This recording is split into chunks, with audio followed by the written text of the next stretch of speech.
거기 도산 12곡 발, 사친, 산호춘곡 이렇게 들어가돼 있지. 도산 12곡 발부터 같이 읽어보자. 얘는 예전에도 시험에 한번 나온 적이 있고 이 가들이 모의고사에도 한번 출제된 적이 있는 거니까 좀 읽어보는 게 있다. 조용히 왜 이렇게 시끄러워. 도산 12곡은 도산 노인이 지은 것이다. 도산 노인에다가 동그라미 하나 치면 돼. 그게 자기 자신이야. 255쪽이 가르쳐. 걔가 이황이야, 이황. 근데 지금 이거는 뭐랑 똑같은 거냐면, 예를 들어 내가 나 스스로한테 오노인이라고 부른 거랑 똑같은 거라고. 본인이 본인한테 성 붙여서 노인이라고 한 사람이 있어? 그런 게 밑에 써라. 객관화. 예를 들면 니네 자화상에서 화자가 우물을 보고 자기 자신을 나라고 안 하고 사나이라고 부르는 거랑 똑같은 거야. 객관화에서 바라볼 때 3인칭으로 본인을, 거울 보고 나라고 안 하고 남자애 이렇게 부르는 거랑 똑같은 거라고. 아이 씨바 255쪽이라고 몇 번 얘기했냐. 아니 어디에 기대해야 되냐. 거기 도산노인. 왜? 노인이 이 곡을 지은 것은 무엇 때문인가? 우리 동방의 노래는 대부분, 그래서 밑줄 칠래? 음란하여 좋기 말할 것이 없다. 그게 당대 노래에 대한 평가야. 당대 노래에 대한 평가. 강민아. 네. 요즘에 이 동방의 노래는 어떻대? 음란해서 좋기 말할 게 없대잖아. 그럼 긍정적으로 바라본 거니? 아니요. 그지? 한림별곡에다가 세모하실 건데, 한림별곡과 같은 류는, 한림별곡을 니네가 모르는 사람이 있으면 이거 말이 안 되는 건데, 경기체가에서 가장 유명한 작품 이름이야. 작품 이름 한림별곡. 그런 유는 그라는 사람의 입에서 나왔으나, 여기다 밑줄 한 문장 쭉 다치자. 교만하고 방탕하며 겸하여 점잖지 못하고 장난기가 있어 더 군자가 숭상해야 할 바가 아니다. 그래서 위로 화살표 줘봐. 한림별곡 쪽으로. 지금 이 문장, 니네가 비추신 이 문장이 한림별곡에 대한 평가가 나온 거예요. 한림별곡에 대한 평가. 근데 형중아, 네. 지금 밑줄 친 문장을 봤을 때 이 사람이 한림별곡을 어떻게 평가하고 있냐? 정도. 부정적으로 평가하고 있는 거 그것만 이해하면 된다고.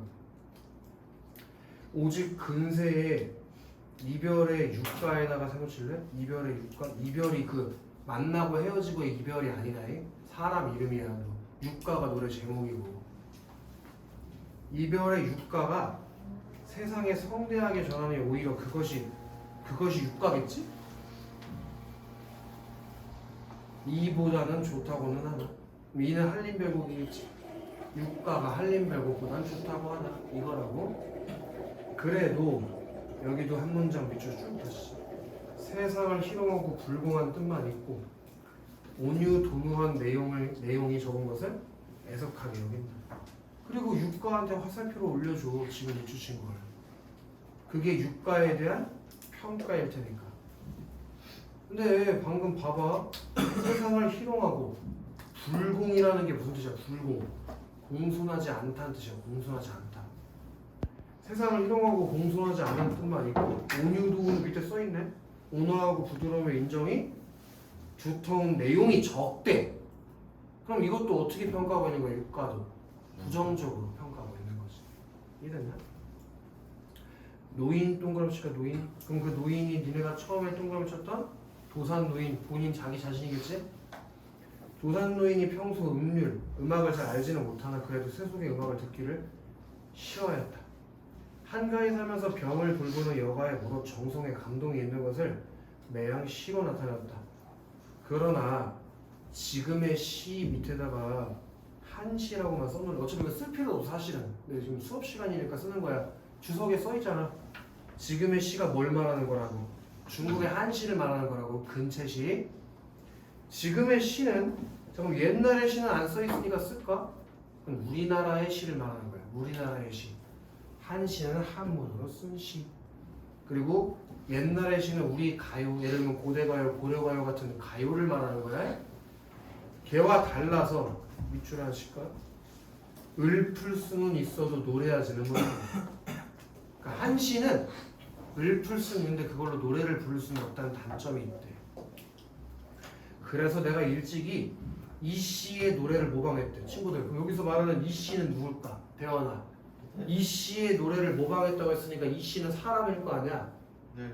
그 사람의 이별. 그래, 걔가 이별이야. 이별의 노래를 모방하여 밑줄 칩시다. 도산 육곡이라는 것을 지은 것이 둘이니, 그래서 도산 육곡을 2개 지었대. 이별 육곡이라는 게 있었다며. 앞에서 세모 쳤잖아 니네가. 그걸 모방해서 도산 육곡을 2개 지었다고. 그럼 총 몇 곡이야 형제가? 12구. 그지? 그래서 하나는 뜻에다가 동그라미 쳐도 되고 비추셔도 돼. 하나는 뜻, 그리고 밑에 가로고 쓸래? 요건 니네 배경식으로 가져가야 돼서 알려주는 거야. 언지라고 써놔. 언지. 우리 도산12국 옛날에 배웠었잖아.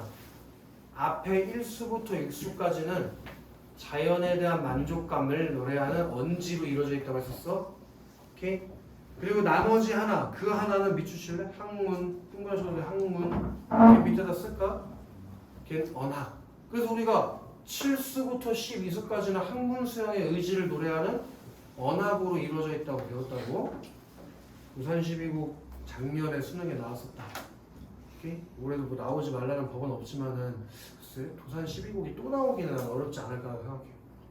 근데 요거는 도산12국 노래는 아니고 도산12국을 짓고 얘가 서평 같은 걸 쓴 거야. 이 노래를 아이들로 하여금 조석, 아침, 저녁으로 익혀서 노래하게 하여 안석에 기대어 듣기도 하고, 또한 아이들이 스스로 노래하고 춤추고 뛰게도 한다면, 여기부터 끝까지 미주실 건데, 비루한 마음을 씻어버리고 감화되어 분발하고 마음이 활락해져서 노래하는 자와 듣는 자가 서로 유익함이 있을 것이라고 본다. 거기다 살포시 쓸까? 그게 도산 12곡의 가치가 되는 거죠. 도산 12곡의 가치. 그걸 아이들도 따라 부를 수 있게 만들어서 사람들을 교화시키고 감흥시키려는 목적으로 노래를 지었대. 자기가 쓴 글이니까. 그러나 나의 처신이 잘못 세상과 맞지 않으니 이 같은 한간일이 혹시나 말썽을 일으키는 단서가 될지 알 수 없고, 또 이 곡조가 노래 곡조에 들어가며 음절에 화합할지 그렇지 않을지를 스스로 믿지 못하기 때문에 당분간 한 부를 써서 상자에 넣어놓고 때때로 내가 스스로 반성해보고 또 훗날 열람해보는 자의 취사 선택을 기다릴 뿐이다. 그 사람이 뭐 알아서 부르고 싶으면 부르고 말고 싶으면 말하겠지. 다정년 을축 늦봄 16일 도산 노인 이황이 쓴다. 그게 도산 12곡을 쓰게 된 계기 같은 거 적어놓은 도산 12곡 발의 내용이야. 비문학하고 시랑 연계하는 거 수능에 출제될 수 있으니까 같이 엮어 읽으면 되지. 그리고 신사임당의 사친 가보자. 신사임당은 다 알겠지? 설마? 대학. 네? 그 제목 밑에다가 살것이 쓸 건데 그 정도는 알 거라고 믿는다. 사친이라는 게 고향에 계신 친정 어머니에 대한 띄어쓰기 한 거네.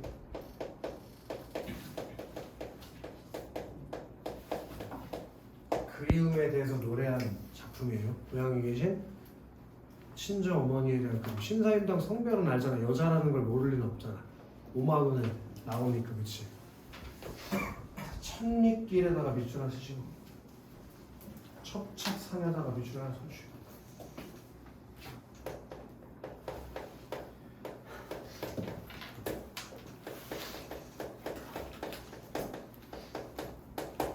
이것들이 천리길 고향이라고 했잖아. 첩첩산 넘어라라고 했잖아. 그럼 이걸 넘어야지 고향에다가 동그라미 하나 칠래? 고향에 갈 수 있다는 거 아니야?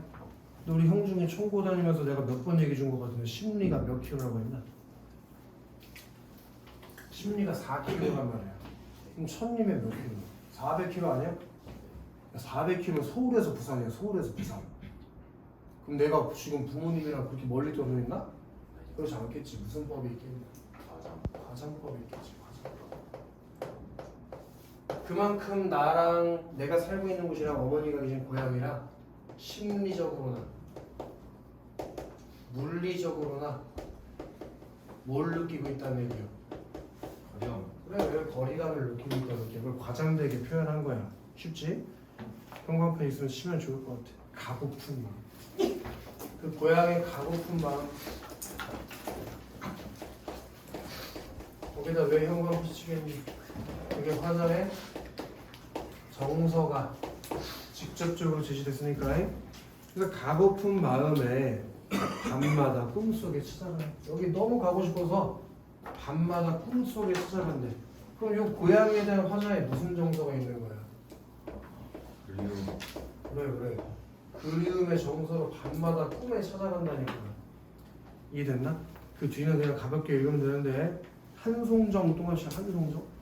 경포대도 동아시아. 경포대가 좀 힌트가 되는데 경포대 어디 있나? 한국인이라면 모를 수가 없잖아. 경포대. 경포대 어디 있어? 어느 도시에 있냐는 질문이야. 해운대고. 경포대 몰라? 강원도 대구? 얘가 대구래요. 와우. 진짜야? 장난치지 말고.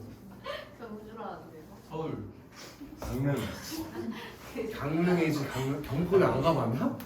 강릉. 그럼 얘 고향이 어디겠어? 강릉이겠지. 아니 근데 너네 대단한데? 얘네 신사임당 혹시 누군지 알아? 이 영화. 이가 어렸을 때 어디서 자랐어? 오죽헌이라고 강릉에 있는 데서 자랐잖아. 그랬어요? 다 죽어라 그냥. 씨. 갈매기 고깃배 다 동그라미 쳐라. 그것들이 전부 다 왜 동그라미 쳤을까? 그것들이 전부 다 고향을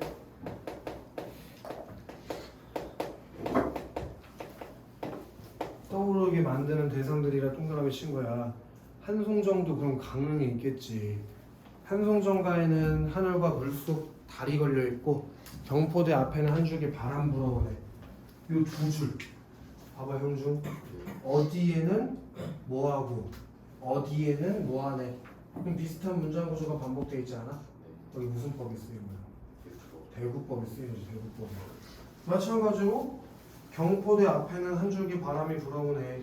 갈매기는 모래톱에 모였다 흩어졌다. 어디에는 뭐하네. 어디에는 뭐한다. 다시 갈매기는 모래톱 위에 모였다 흩어지고 고깃배들은 파도 위로 왔다 갔다. 거기도 대구법이 쓰인 거겠지? 언제나 강릉길을 다시 밟고 가. 그럼 이제 확실히 나왔네. 힌트가 밑에 있네. 씨. 고향이 어디라고? 강릉이라고. 강릉길을 다시 밟고 가. 색동옷 입고 어머니 뚱어차. 어머니. 그럼 얘는 사실은 고향에 있는 누구를? 어머니를 그리워하고 있는 거겠지?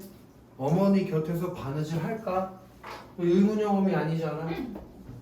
바느질 하고 싶다는 거 아니야? 네. 거기 서리법이 쓰여있는 서리법이. 그 서리법을 통해서 뭐가 드러나요? 어머니를 보고 싶은 화자의 소망이 드러났다고 볼 수 있겠죠. 저자의 소망이. 쉽지. 그래서 얘는 갈래가 아이들 한시거든. 갈래가 한시. 그리고 뒤에 나는 보면 알겠지만 시조가 나올 거야. 그럼 너네 잘 생각해보면 가글이지. 가글. 도산시비고 발. 이거랑 나시랑 아무 상관이 없어 보인다. 근데 왜 없냐고 이거. 나는 한시가 나오고 다는 시조가 나온다고. 그 한시와 시조의 차이점에 대해서 얘기하고 싶어서 가 비문학 지문이랑이 없는 거라고. 뭔 말인지 알아?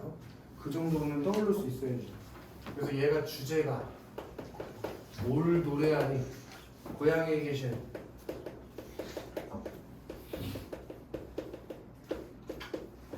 어머니에 대한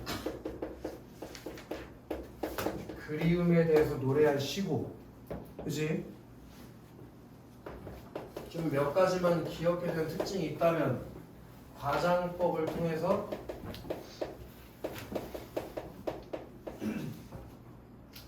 심리적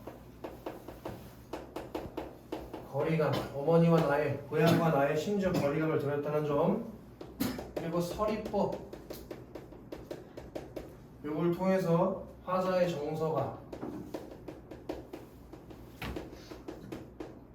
강조가 됐다는 점, 그리고 그리운 고향의 모습을, 아까 동그라미 친 것들 있지? 그게 다 고향의 모습이잖아. 그것을 시각적으로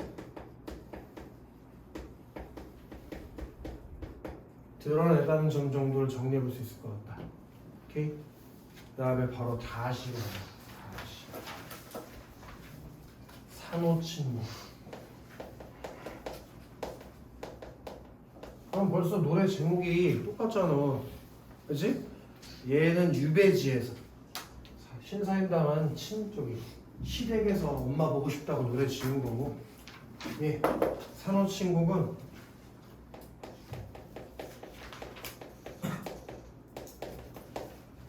유배지에서 늙은 어머니에 대한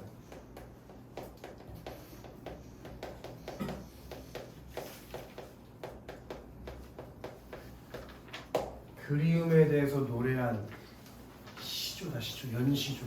나는 한시고 나는 시조. 오케이? 바로 가보자. 그러면 시조는 좀 끊어 읽어줘야겠지? 수가 나눠져 있으니까. 봄은 오고 또 오고 푸르고 또 푸르니. 그럼 봄하고 풀, 걔네들한테도 동그라미 박아버리자고. 봄하고 풀. 왜? 걔네들은 오고 또 오고 푸르고 또 풀어. 계속 오고 매번 풀어. 여기 무슨 법이 있냐면 뭐하고 뭐하고 뭐하고 뭐하니가 있으니까 맥구법이 있는 거 확실하게 알겠지, 그치? 그러니까 얘는 계속 오는데 나에다가 세무칠 거야. 나 화자 자기 자신이 나는 봄 오고 이 풀 푸르기 같이 어느 날에, 우리 고향하고 노무에다가 밑줄 쳐보면 어느 날에 고향에 돌아가 노무께 배우려고. 얘는 다시 계속 돌아오는데 나는 고향에 돌아가서 어머니를 보지 못한다고. 그럼 나랑 봄풀하고 서로 뭘 이루니? 대조를 이루고 있다고 볼 수 있겠지. 대조를. 그렇게 내가 고향에 있는 어머니 보고 싶은데 볼 수가 없다고. 그럼 이 고향의 어머니랑 고향은 그리움의 대상이고 배우려뇨 하고 물어봤지만 이건 질문이 아니니까 무슨 법이 있나? 서리법이 있는 거지. 서리법. 그래서 일수에서는 고향에 돌아가지 못하는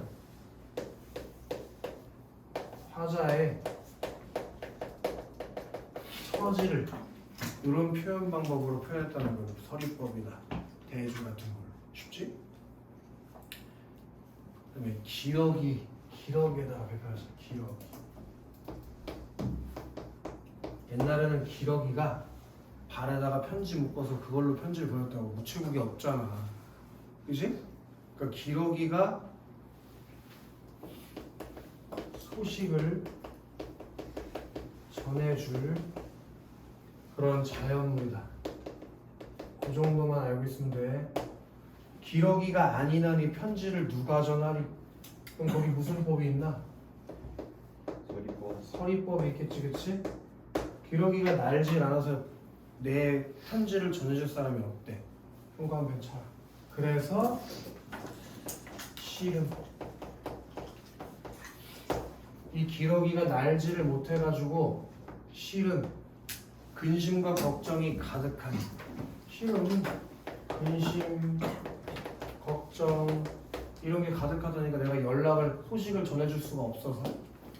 그래서 꿈엔들 이룰 수인가? 그럼 꿈에도 이룰 수 없다는 거니까 거기도 당연히 서리법이 있겠지, 그치? 매일 놓친 얼굴이 눈에 산산하여라. 거기 놓친에다가 그럼 미주시면 되겠지? 거기 있는 놓친하고 일수에 있는 어머니라고 동일한 대상이니까 같은 표시로 계속 가주면 돼. 이해되나?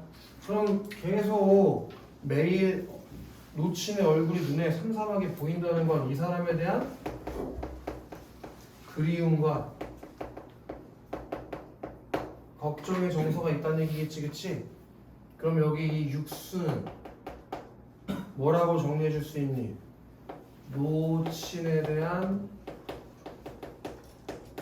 걱정, 그리움이라고 간단하게 정리할 수 있는 거지. 그치? 그 다음에 11수라고 하죠. 여기 좀 다른 얘기가 하나 나와. 하늘에다가 동그라미 쳐볼래? 하늘. 자, 하늘은 높으시나 낮은 데를 들으시네. 그럼 얘는 높지, 대는 낮지. 그럼 낮은 데는 세로 쳐야지. 요 하늘과 낮은 데랑 서로 대조를 이루는 대상이니까. 근데 잘 생각해봐. 여기서 하늘이라는 게 뭘 상징하고 있는지. 하늘은 높은데 낮은 데를 들어. 낮은 데서 나오는 얘기를 들을 거야, 하늘은. 여기서 하늘은 뭘 상징할까? 임금을 상징하겠지, 임금. 그리고 여기서 낮은 데는 어딜까? 타자 자기 자신의 처지를 얘기하는 거겠지. 오케이? 일반 사람들이 사는 이야기를 하늘이 들으신다고, 높은 데 있는데도. 그리고 일월 동그라실래? 일월. 요거는 진짜 이제는 알아야 된다잉. 해와 달 고전에선 전부 누굴 상징한다고 했어? 임금을 상징한다고 했잖아, 그치? 자, 일월 가까우샤. 하토에다가 세워칠까? 하토. 여기서 하토는 뭐랑 대응되는 거야? 낮은 데랑 대응되는 거겠지? 낮은 데를 비추시네. 얘는 높이 떠 있는데 낮은 데를 비춰주시는 그런 은혜를 베푼다고. 그럼 이렇게 1수랑 2수랑 뭘 이루고 있나? 문장 구조가 비슷하니까 대꾸법을 이루고 있는 거 맞죠? 대꾸법. 자, 아무렇게나 우리 모자 지정을 살피실 데가 없사오랴. 모자 지정에다가 별표하시면 그게 주제어지, 주제어. 우리 모자의 정, 우리 엄마랑 나의 정을 살필 날이 없겠냐? 그럼 그건 서리법 아니야? 네. 아니 이런 얘기잖아. 하늘이 낮은데 이야기를 잘 듣고 일월이 지상을 밝게 비춰주는 존재인데 그런 임금님이 나와 그리고 나의 엄마 이야기를 안 듣겠냐? 그럼 잘 듣겠다는 얘기잖아, 그치? 그래서 이렇게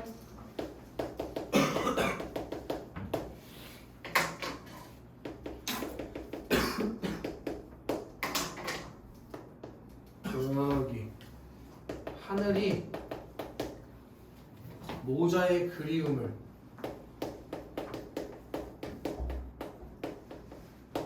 살펴줄 것을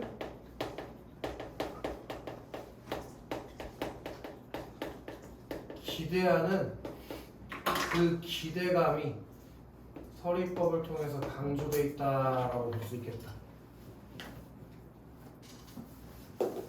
이해됐나? 그럼 요 지금 다시 같은 경우에는 특징이 자연과 인간의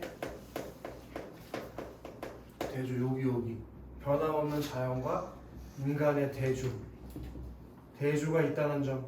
그리고 유사한 문장 구조 반복으로 의미를 형성하고 있다는 점. 마지막으로 서리법을 통해서 의미를 강조하고 있다는 점까지 정리해주면 시 내용은 이 정도만 기억해도 지금 칠판에 써있는 정도만 읽을 수 있으면 무슨 문제가 나와도 다 풀 수 있을 거야. 오케이? 고전 문학은 특히나 반드시 정리를 하고 수능 보러 가야 돼. 수특에 나왔는데 내가 모르는 작품이 하나라도 있으면 안 된다. 알겠어? 그럼 뭐하러 공부를 해? 그냥 뭐 시험 공부 안 하고 들어가서 숨 치지 뭐. 그러지 않으려고 미리 공부하는 거잖아. 형중아, 형중이 숙제했으니까 1번에 몇 번 썼냐? 이건 그냥 비문학처럼 푸는 거잖아. 5번. 그렇지? 다른 사람의 노래를 모방한 거 지가 썼잖아. 그지 용중아? 도산 12곡이 얘가 이별의 6곡을 모방한 거라며. 그런 건 마음을 감화시키지 못하나? 우리 이 문단 마지막 문장, 이 문단 마지막 문장에서 이 노래를 통해서 비루한 마음을 씻어버리고 감화되어 분발하고 마음이 활락해져 노래하는 자와 듣는 자의 유익함이 있을 거라고 생각했다고. 근데 왜 감화시키지 못한다고? 얘가 감화시키려고 노래를 지었다는 거야. 그다음 우리 동준이 여기 책이 하얗지? 동준이? 어? 책이 왜 이렇게 하얘? 어? 미적 저기 기아에서 저기 뭐 확통으로만 바꾸면 다요? 어? 그거 언제 하려고? 동준이 한번 오래 다니려고 한 3년 정도 기다리면 되니? 뭐 미리 선불로 결제도 돼. 한 300만 원 정도 결제해라 미리. 여기 재수할 사람들 미리 결제해놔. 여기 카드기로 한 1000만 원 한 번에 결제해줄게. 재수도 받아요? 아, 재수하지 그러면. 할인 주말에 오는 친구들 주말에 오는 친구도 재수해서 이화여대 갔어. 우리 알바하는 친구. 재수하고 싶으면 해.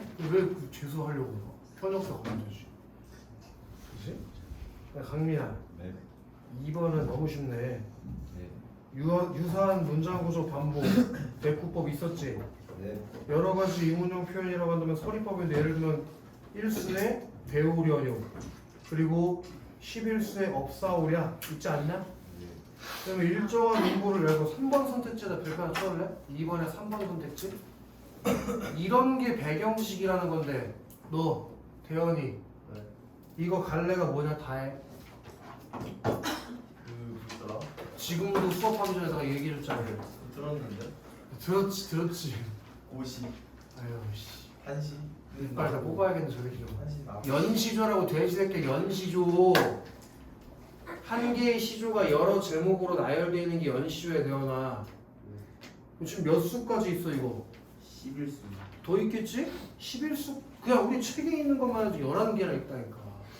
그런 걸 뭐라고? 연시 그럼 장원석 씨 네. 우리 시조는 형식적 특징 3가지가 있고 그걸 좀 외워놓으라고 했잖아? 뭐가 있나? 3분의 네? 3분의 너도 죽어라 그냥 씨. 그건 고려가려고. 아이고 3 아직도 이게 머릿속에 안 들어가는 사람들은 큰일 난 거예요. 이런 거는 안 말해준다니까 작품에서. 어? 배경 지식으로 이거는 가지고 이거 중학교 때 배우는 거야. 중학교 때. 어? 이 정도는 배경 지식으로 알고 있을 거라는 가정 하에 문제를 낸다고.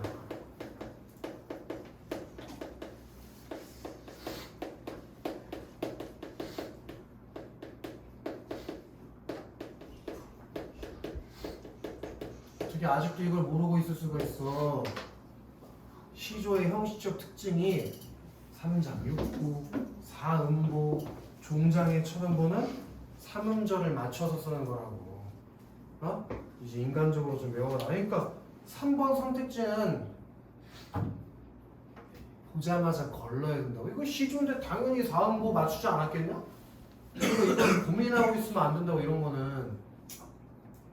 그 다음에 우리말 형용사를 활용해서 화자의 심리를 나타냈다는데 어딨나 그런 거?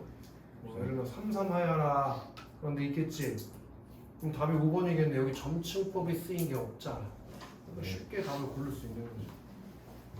3번에 원서가 1번 한번 읽어볼래? 나는 한자를 선택된 한시작품이지만 시생말로 읽지 않은 물풀 이건 가에 써있지? 한시가 을 풀 수는 있다. 시속말이라는 건 우리말을 말하는 거예요. 우리말 한글. 도원아 2번 한번 읽어볼래?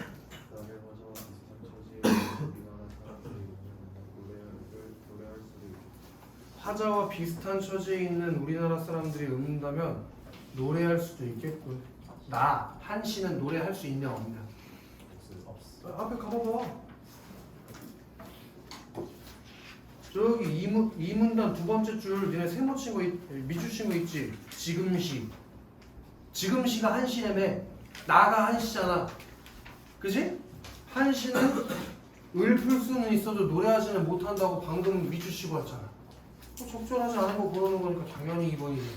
이런 거 틀리면 그냥 바보지 뭐. 그지? 그다음에 강민 네. A가 뭐냐 A 꿈 네. 엄마 보고 싶은 꿈 네. 친정 엄마 보고 싶어. 그리고 다의 B 그건 무슨 꿈이야? 그것도 저기 놓친 보고 싶은 꿈이겠지. 네. 그럼 적절한 걸 고르는 건데 네. 응? 그몇 번 썼나? 아, 뭐. 당연히 4번이겠지? 4번에 그 가시의 꿈은 그리움을 드러내는 역할. 가시는 다시의 꿈은 연락을 전할 수 없는 화자의 괴로움을 드러내는 역할을 하고 있으니까. 그 다음에 5번 같은 걸 잘 풀어줘야 되는데 형중아 네. 기억이 천리길 고향은 첩첩산 넘어라야. 네. 칠판에도 써있지 않냐? 천리길 첩첩. 그게 과장법을 통해서 거리감을 드러낸다며. 그럼 1번 틀릴 리가 있나? 없어요.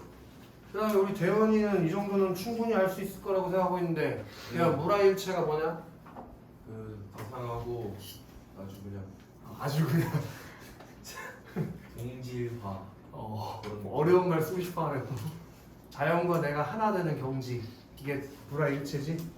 근데 니은이 뭔가 봐봐. 니은에서 갑자기 그런 얘기가 왜 나와? 이거 엄마 보고 싶은 그리움으로 쓴 시들 아니었어? 나시랑 다시가? 근데 갑자기 자연과 왜 하나가 돼?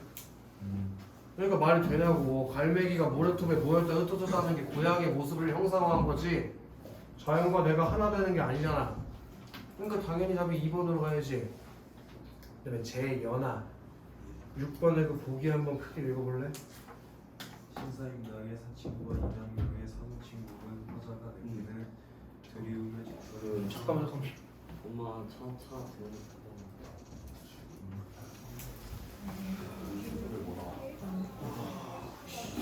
다음 주였나?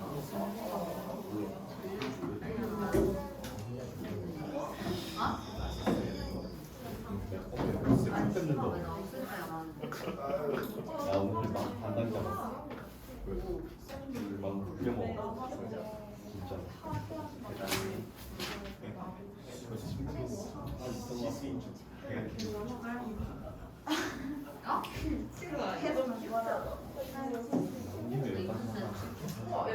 김에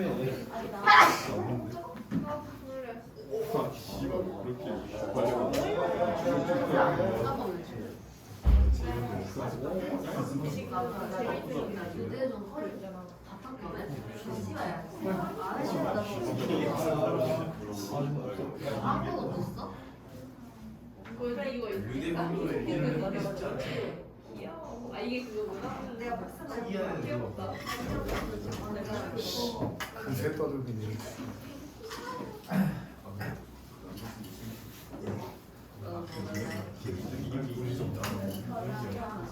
야 빨리 계속 하자. 저기야 재현아 미안하지만 보기 두 번째 특기부터 다시 읽어줄래? 특히 보면은 각각 호텔을 통해 출가 외인된 여성 화자와 기억을 갖는 남성 화자가 제시되며 특정한 장소에 있는 그리움의 대상이 구체적으로 드러나 있다.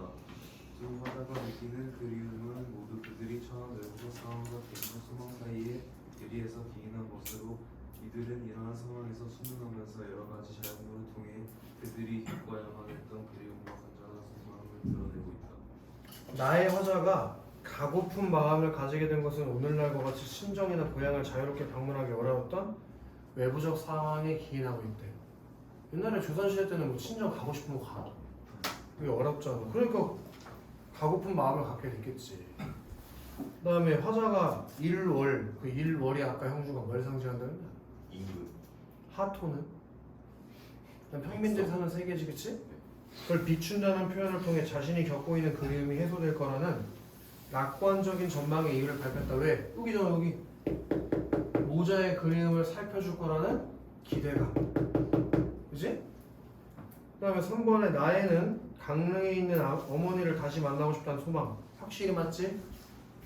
다에는 고향에 있는 노모를 만나고 싶다는 소망. 확실히 맞지? 그럼 4번에 달과 바람. 이거는 그냥 어디에 있는 거예요? 강릉에 있는 자연물을 그냥 표현한 거 아니야? 근데 그게 갑자기 그리움을 위하네? 그게 틀렸지, 그치?